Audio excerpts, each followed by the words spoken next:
اخبار عاملين ايه؟ آه من هنا من الاستاد اللي هيلعب فيه الاهلي ماتش جديد.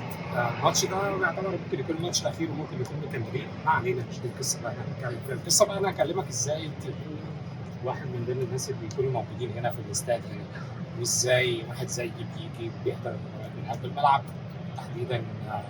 مع الفيفا النظام كله هو الفيفا فالنتين، وانت ممكن تقدم عليه ببلاش عن طريق الويب سايت فيفا فالنتين دوت كوم. ممكن تبقى تقدم عليها. ده دايما بيكون في ايفنتات كتيره طبعا في دول مختلفه، بس هنا في التحديد احنا موجودين في امريكا.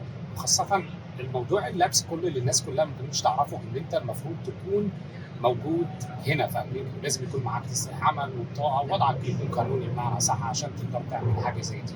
فما ينفعش ان انت تكون جاي من مصر او جاي من دوله ثانيه وتيجي تعمل فيه فلانتين بس. بس فاي حد بينفع يعمل حاجه زي ديت. البروسيس بتكون سهله جدا اونلاين، وبيدوك حاجات حلوه زي يونيفورم وهدايا وكلام من ده. بس ان انت بتعمل ان انت تشو اب الشفت بتاعك وكل حاجه بتبقى تمام، وبتاخد اكسبيرينس حلوه وبتشوف ناس مشهوره كتير وكده.